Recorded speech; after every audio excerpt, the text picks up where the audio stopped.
Darlington Raceway, Bristol, Rockingham, Michigan International Speedway. Taking the tape back. All right, guys, start your engines. Who knows where we'll go when we go back in the day?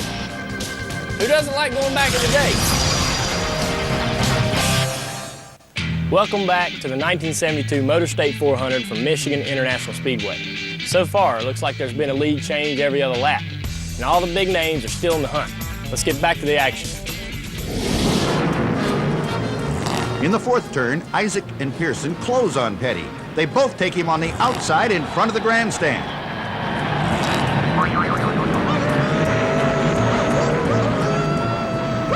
Donnie Allison can wait no longer and wheels his Ford in for fuel and new tires.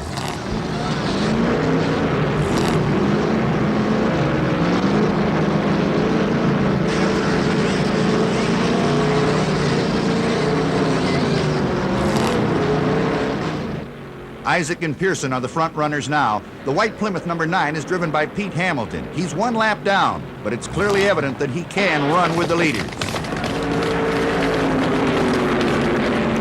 That's Donnie Allison out of his car and out of the race. They discovered transmission problems with the Ford and parked it behind the wall. Davy Pearson has put his Purolator Mercury into the lead now, but Isaac, Hamilton, and Petty are right on his tail.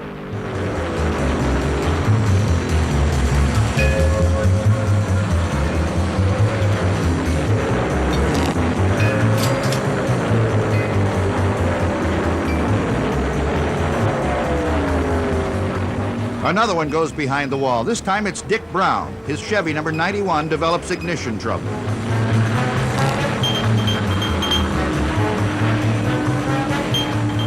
Bobby Isaac challenges Pearson in the low groove, and entering turn 2, there's another lead change as the boy from Catawba, North Carolina puts his Dodge 71 in the front spot.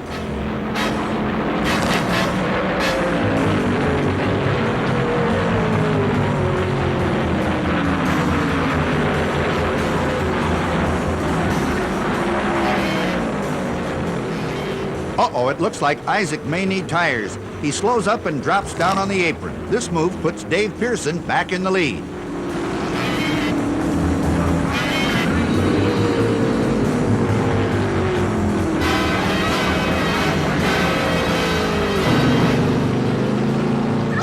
There he is. Race leader Bobby Isaac pits, and crew chief Harry Hyde and the boys go to work.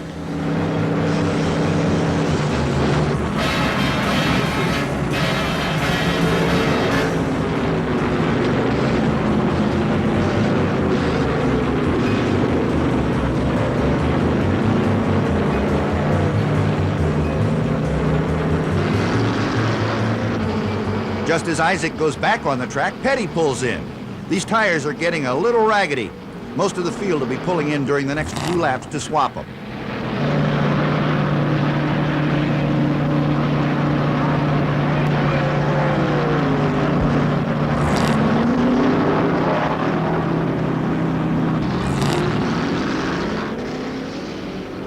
Petty and Pearson are out. Bobby Allison is in.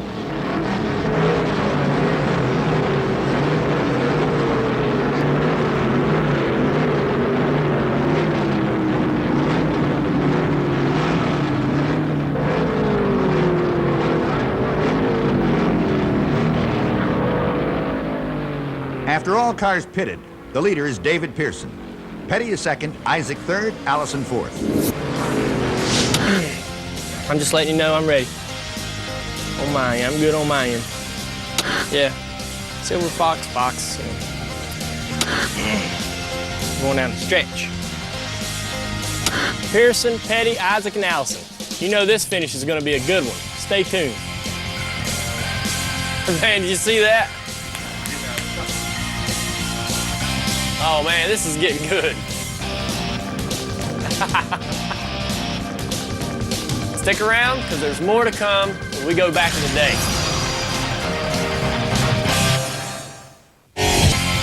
The show was Car and Track, and the man, well, that was Bud Lindemann. When you turn 40 stockers loose, you've got traffic you wouldn't believe.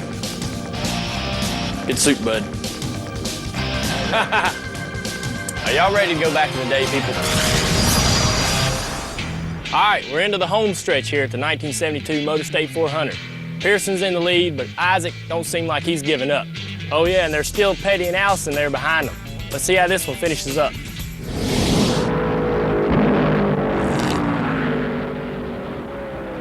Going into the fourth pocket, Bobby Isaac kicks his Charger hard and slams past Petty. This makes him number 2.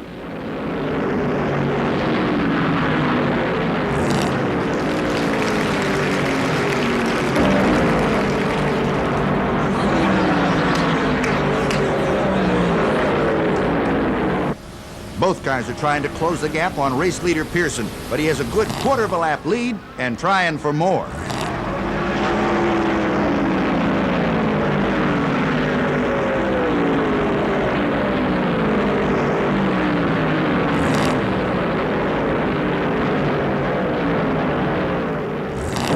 That's the end of the story for Leroy Yarborough. His crew checks the Mercury over, finds a bad push rod, and Leroy drives it into the garage area. The second caution flag of the day comes out on the 106th lap when car 64, driven by Elmo Langley, pops a valve and stalls in the fourth turn. Once again, watch this pit action. It's fast and furious.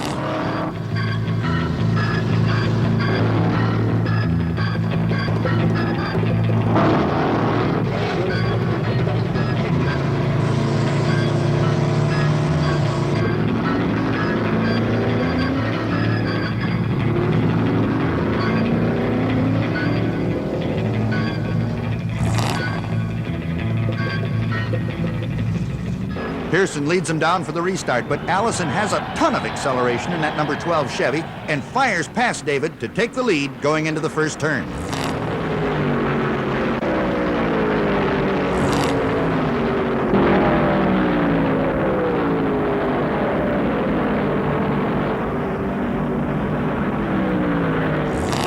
Bobby's front spot is short-lived because Pearson has the big Mercury wound up now and dives down low to regain his lead.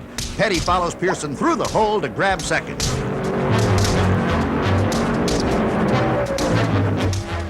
Bobby Isaac has made several pit stops for suspension adjustments. Finally, Harry Hyde and the crew give up and park the Dodge behind the wall.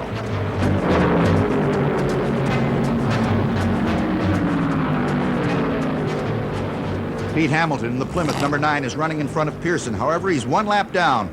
This was caused by an unscheduled pit stop early in the race for a slashed tire. It was a bad break for Pete because he certainly proved he can run with the leaders. He finally pits on the 158th lap with engine failure and goes out of the race.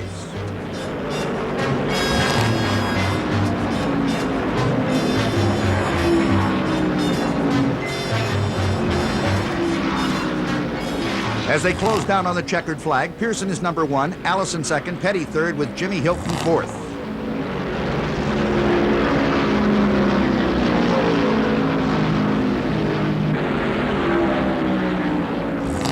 There's the white flag, one more lap, and Davey gets the brass ring.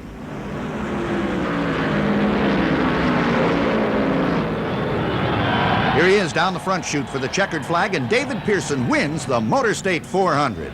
Bobby Allison claims the second place money. Richard Petty, the pre-race favorite, finishes third. Hilton fourth, and Ron Keselowski grabs the fifth spot.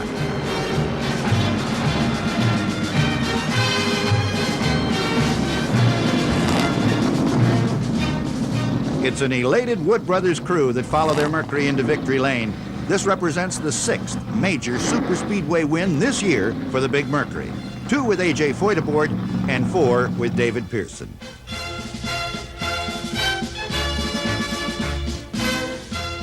400 miles, 200 laps, only 12 of which were run under the caution light. In 2 hours, 43 minutes, the lead changed 19 times before the fickle Lady Luck finally pointed at David Pearson. The win was worth $12,935.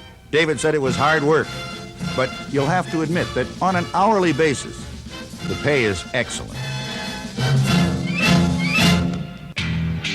19 lead changes, and David Pearson finally grabs the win at Michigan. You know he would go on and win the second race there later that year. How about that 21 Wood Brothers car? Still going strong today. Well, that was a who's who of NASCAR going at it for 400 miles at Michigan. I hope you enjoyed it just as much as I did. We'll see you next time on Back in the Day. All right, bud, give us that line you give us every week. So, till next week, drive carefully, won't you? All the pros do. And bye-bye. Hey, ladies.